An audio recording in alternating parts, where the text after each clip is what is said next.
Yo vivía en una situación muy imaginaria. Usaba yo mucho mis juguetes, inventaba yo mis juguetes, todo eso hacía yo. Le hablaba yo a las flores, dormía yo en las pozas donde estaba la vegetación, me ponía yo a platicar con ellas, les decía yo, ¿cómo están? ¿Cómo amanecieron? Y me decían ellas, pues bien, pero no hablaban, claro que no hablaban, pero yo me imaginaba que ellas hablaban y me decían, pues te cuidamos cuando dormiste. Y siempre ahí vivía yo en esa naturaleza. Quizás lo traje, me llamó la atención, no sé, pero yo me acuerdo, y me acuerdo perfectamente que en el primer dibujo que hice, dibujó a Calimán, la revista que antes llegaba a nuestro municipio. Estaba yo dibujando a Calimán y me maravilló, y de ahí me dediqué a hacer dibujos por mí solo, es decir, por sí solo. No me dediqué a hacer otro tipo de actividad, sino me dediqué a desarrollar lo que a mí me gustaba. Todo eso que fui aprendiendo a través de ese arte, a través de lo que nacía de mí, fue espontáneo, como que se trae. Yo no lo aprendí que me lo hayan enseñado. Fui maestro de educación primaria, pero no me gustó la profesión. Tenía yo muchas características para ser maestro. Trabajé como 3 años en el magisterio, pero no me llamó la atención. No era mi carrera, no me gustaba. Y realmente me encontré el maestro Omar Huerta en la secundaria una vez platicando con él, y me empezó a decir, ¿te gusta esto? ¿Te gusta el otro? ¿Te gusta el arte? Me gusta, le digo, me encanta. Tal vez con el tiempo tengamos un lugarcito donde podamos ejercer el arte.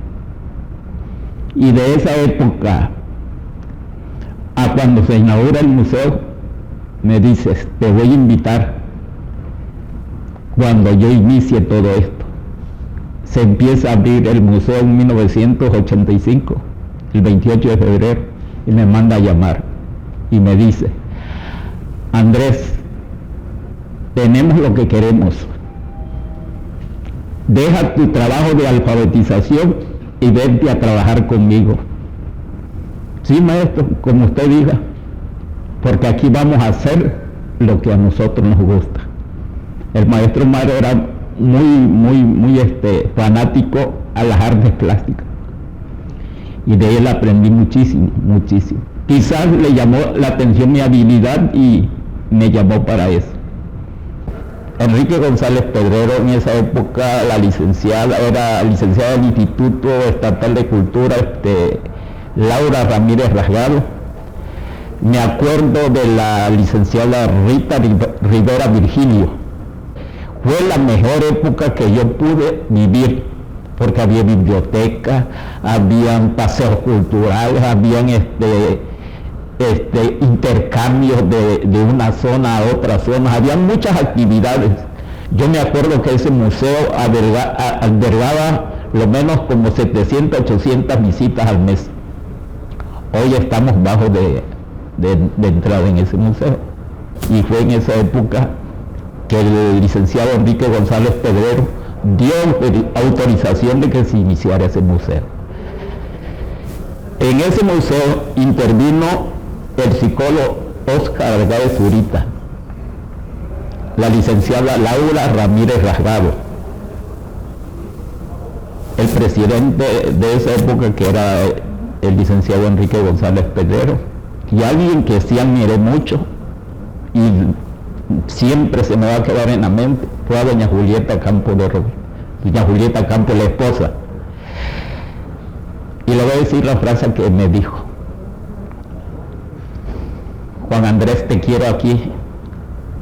Le digo, sí, doña Julieta, ahorita le abro las vitrinas.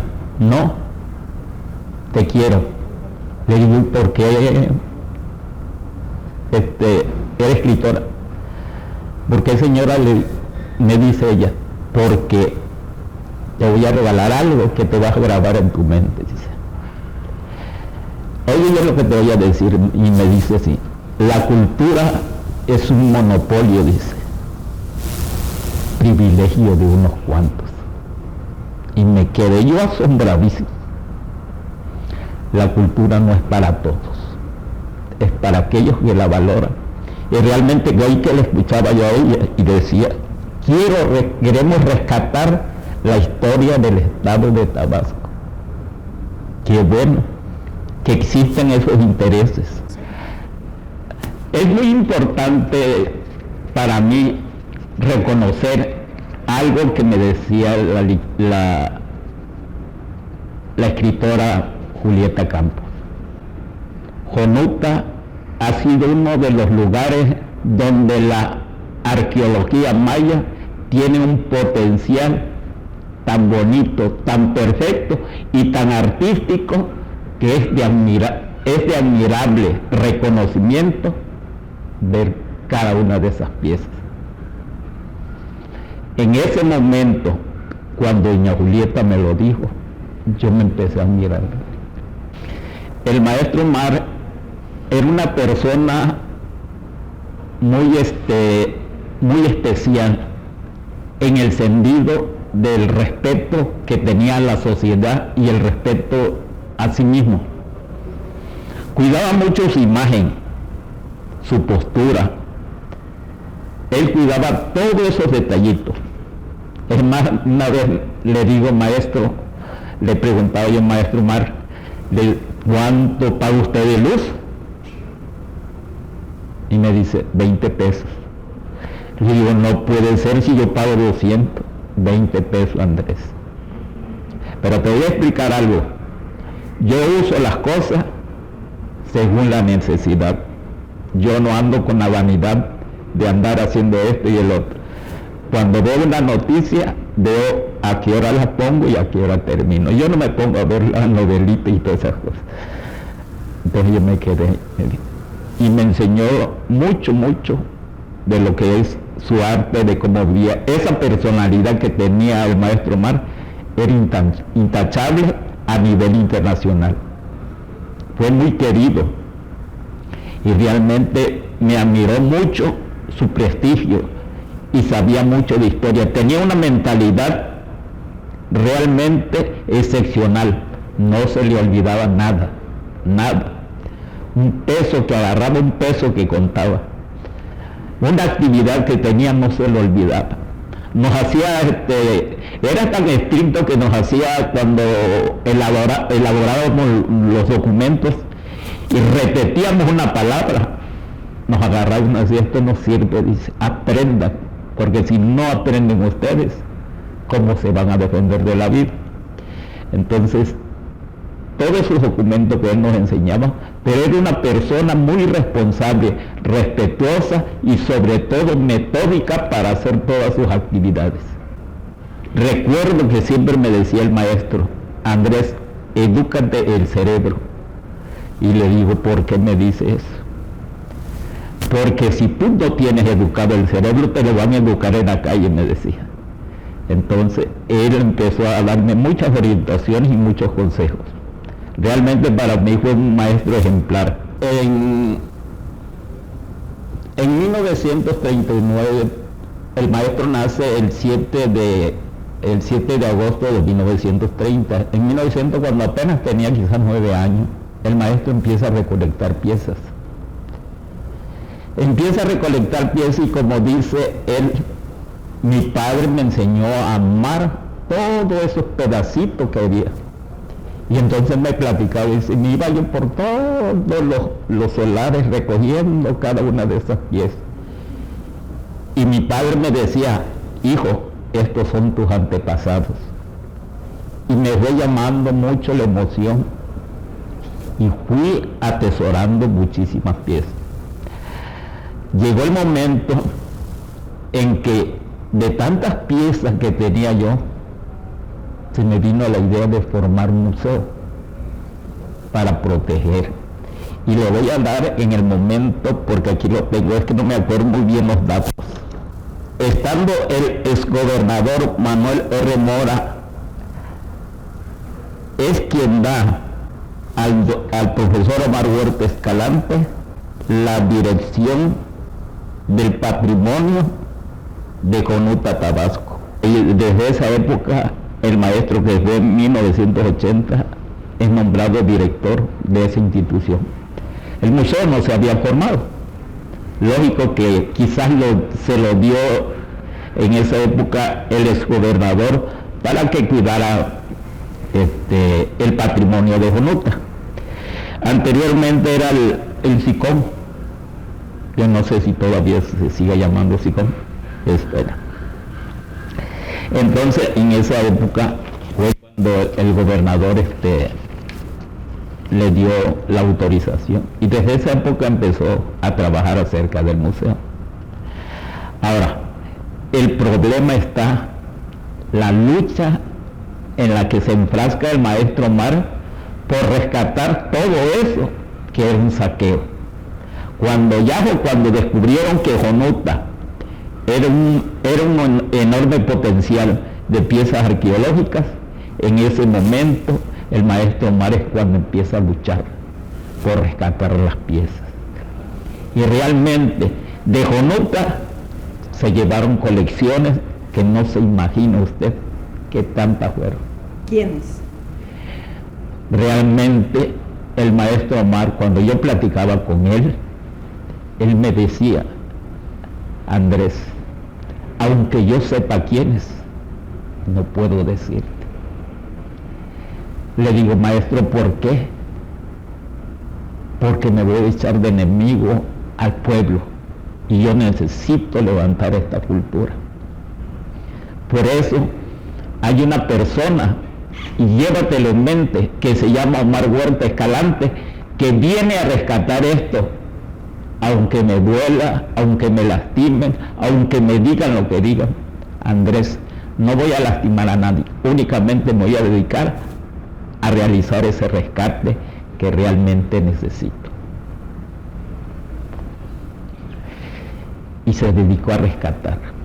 Yo jamás supe, pero sí vi muchas cosas que se manejaban por ver. Vi grandes piezas, pero preciosísimas, mejores que las que están en el museo. Aún admiro todo lo que está en el museo, porque me acuerdo que llegaron los extranjeros hasta se les enchinaba su piel cuando tocaban las piezas, no querían tocar las piezas.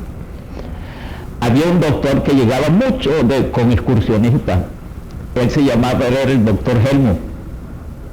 Dejó de visitar nuestro museo casualmente porque una vez llegó con un grupo y el presidente municipal, que en esa época era, nos tenía sin luz y dijo: no vuelvo a llegar a Jonuta. Y hasta el día de hoy, no sé, me da mucho dolor recordar de que era una de las personas que se paseaba el museo y adoraba las piezas esas y admiraba ese museo. Yo lo que digo, ¿por qué teniendo un auge tan bonito como el que teníamos anteriormente lo perdimos? Únicamente porque no existen las personas adecuadas en las instituciones a las que deben de pertenecer. Yo a veces me pregunto, ¿por qué se sigue haciendo eso? Le voy a decir algo que sí me quedó en mente cuando me encontré a la licenciada Rita Rivera Virgilio en el centro de Villahermosa.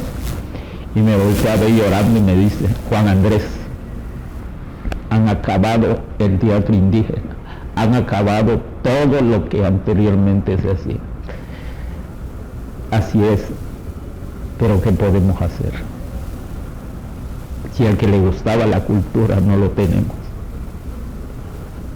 No le quiero echar la culpa a nadie, le hablo honestamente, pero sí, ese sentimiento siempre me quedó, porque ahí se aportaba todo. En la historia reciente de Tabasco hay un hombre que sí luchó mucho por la cultura y le debemos mucho sí, más que sus letras. Le debemos aquí donde estamos acá sentados, le debemos la pieza que está atrás de usted. Sí. Y usted seguramente le tocó convivir con él cuando estaba usted cerca de Omar Huerta, sí, montando el museo. Le llamaba mucho... ¿De quién estoy hablando? De Carlos Pellicer Cámara. No llegaba a la casa, y le voy a decir cómo llegaba donde está el maestro. Agarraba, y no era de que tome una camita, se tiraba en el suelo, se acostaba, Y él vivía en ese lugar, agarraba la casa como si fuera un lugar. A él no le interesaban los lujos, le interesaba la armonía, le interesaba convivir con esa naturaleza y le interesaba la casa que tenía el maestro Omar Huerta, porque la casa del maestro Omar, se lo hablo honestamente, fue cultura. Y díganos así bien rapidito, ¿cómo era don Carlos Pellicer? Porque pues muchos de nosotros nos platican de Carlos Pellicer el poeta y lo leemos en libros, pero ¿cómo era así? Muy sencillo, es decir, lo más sencillo, y no era una vestimenta realmente muy... Bueno, parece que cuando lo veo, parece que veo la estatua, así vestía, así se vestía, y sus guaraches, porque le gustaba mucho usar guaraches. Lo veía yo como una, no sé, para hablarle, yo veía que le decía al maestro, mi cafecito, vamos a ver, ahí le servían un poquito de café y se ponían a platicar. Eran horas que se ponían a platicar, pero realmente muy sencillo. Yo no sé si alguien en nuestra época traiga eso o haya traído eso que don Carlos Pellicer Cámara tenía. La humildad, sobre todo esa humildad. ¿Usted se acuerda de alguna expresión que haya hecho Carlos Pellicer hacia ese museo? ¿Qué pensaba él de ese trabajo, de ese museo? Cuando él entraba al museo, agarraba y abrazaba las piezas. No se va usted a imaginar con qué amor las besaba. Y las agarraba y las besaba y le hablaba. Y les decía. Yo veía cómo él automáticamente podía vivir eso. Y yo siempre me pregunté, por eso son poetas. Por eso ellos tienen un sentimiento más allá de lo que un hombre normal lo tiene. Y realmente admiré mucho, mucho el amor que tenía hacia el maestro Omar y así hacia las piezas arqueológicas. A él se debe todo esto que está en Tabasco. Realmente le reconozco esa labor, que realmente que para mí es muy importante que reconozcamos todo el esfuerzo que él hizo. Y quiero que grabe esto. Cuando el maestro Omar, antes de fallecer, me dice, Andrés, vas a venir a esta casa porque vamos a hacer el testamento donde esta casa, que es la cultura de Jonuta, va a quedar para el pueblo de Jonuta. Y iba a hacer ese testamento que el maestro iba a hacer. En ese momento, se me vino mi problema de mi enfermedad y se vino el problema de su enfermedad y me dice, Juan, ya no voy a asistir al museo. Le digo, ¿por qué, maestro? Y en ese momento yo vi al maestro y me dice, ya no vengas, Andrés, yo ya me siento enfermo.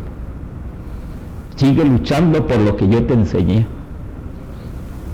Sigue luchando, que no vayan a robarte lo que tanto yo me esmeré por luchar. No lo logré, porque no lo logré, Andrés. Ojalá lo logres tú. Y yo me quedé, maestro, pero me deja usted solo. Y usted es un potencial muy grande institucionalmente en el mundo. Y dice, sí, Andrés, pero vine a luchar por mi pueblo. Y yo le juro que a veces me acuerdo porque sus lágrimas se le derramaban. Y me dijo él, sí, Andrés, ¿te acuerdas cuando fuimos con el licenciado, cuando me di cuenta que estaba el auge de la cultura? Cuando me dice la licenciada Laura, Omar, ¿por qué te acuerdas ahorita que ya me voy? ¿Por qué me vienes a solicitar todo esto cuando ya me voy? Le agarré y nos regresamos. Y me dice, no vuelvas a venir a la casa, Andrés. No quiero que te enfermes más, porque aparte de ti, ¿quién va a rescatar lo que es nuestra historia. Aparte de ti que te dije que en lugar de escribirla la guardaras en tu corazón, ¿quién va a exponer todo eso? Ahorita voy a tratar de escribir la historia, no sé a quién le vaya a quedar, pero voy a tratar de escribir esa historia y de rescatar todo lo de mi municipio. Entonces, desde esa época, dejé de asistir a su casa. Falleció y no sé si sea, no siento que me duela, sino decir la verdad. El maestro Omar murió decepcionado de la falta de apoyo que no se le dio a esa institución. Lloró mucho, la cambió mucho, luchó mucho porque luchaba mucho. Yo le veía que él dormía con las piezas en su bodega. No dejaba que nadie se la tocara porque añoraba esas piezas. Y a raíz de esa añoranza nos enseñó a decir: valoren lo que ustedes deben de valorar. Esto es estimativo, vale muchísimo para otros, pero para nosotros tiene que ser estimativo porque realmente es la fuerza que en su mente va a quedar. Y yo me acuerdo realmente cuando él me dijo eso. Le puedo contar una anécdota del museo. Estaba yo sentado y me dice el maestro Omar: le va a sorprender porque dice él, Andrés, ¿escuchas eso? Sí, maestro. La reina le está silbando al rey. Y yo dije, el maestro Omar, yo creo que delira. Y entré y oye. Y sí lo escuché. No le hice mucho caso. Pero así pasó el tiempo cuando de repente entré. Ahí está la reina silbándole al rey, ahí están los dos silbándose. Y le hablo honestamente, fue tanta la inquietud mía que agarré y me metí a la vitrina, al museo, y me fui a ver la vitrina. Y fui a verle la boca al rey y fui a ver a la reina del otro lado, a ver si movía la boca, imagínese usted. Y me dice el maestro: no, hijo, es energía que únicamente puedes sentir a través de los sentidos. Maestro, hay algo que me está maravillando de esto. Entonces todo esto que hablaban los mayas de Jonuta eran a través de rituales. Sí, exactamente. Todo era hecho a través de rituales. Y una vez me preguntó: Andrés, entre el Dios que adoramos y el Dios que adoraban, yo te pregunto, te digo, maestro, no me oye usted preguntar cuál es el mejor Dios. Me dice: no, amaba mucho a Dios. Bueno, esa sí se la puedo contestar, maestro. Sí, lo amaba. No te voy a preguntar qué Dios, porque tú sabes que eran politeístas. Le digo: sí, es verdad. Y yo en esa época me quedó plasmado la belleza cultural de nuestro museo. Yo los invito, realmente los invito a que convivan en ese lugar y que lleguen a nuestro museo. Y tendrán la historia de mi parte y los elementos que están en esa institución para que ustedes reciban lo que es la historia. Yo se lo voy a decir, es Juan Andrés Martínez Esteban y Abigail Cámara Jiménez. Por favorcito, no vayan a preguntarle a Jonuta acerca de la historia, porque ahorita todos son historiadores en Jonuta. Entonces es muy importante que elijan con quién van a platicar la historia, para que ustedes, ya que ahorita tienen la amabilidad de rescatar la historia del estado de Tabasco, podamos reconstruir lo que una época el poeta Carlos Pellicer Cámara, Omar Huerta y los muchos que estuvieron en la cultura de Tabasco puedan tomar otra vez ese renombre, porque realmente nos estamos olvidando de todo eso. y yo me siento muy a gusto. Me da ganas de hablar, me da ganas de platicar y me da ganas de convivir cada una de las partes. Bueno, ahorita haga de cuenta que parece que no estoy ni en cámara ni en nada. Sabe que me siento muy abierto de poder platicar todo esto. Quizás lo quería yo hablar. Y yo me vine, yo voy a hablar y voy a exponer lo que yo siento en ese momento. Pero quiero para mi museo y para ustedes, pueblo de Tabasco, que este museo sea una estructura que les ayude a reconocer lo que nosotros hemos perdido y a buscar realmente la fortaleza de una cultura muy bien forjada, que es la cultura de nuestro estado.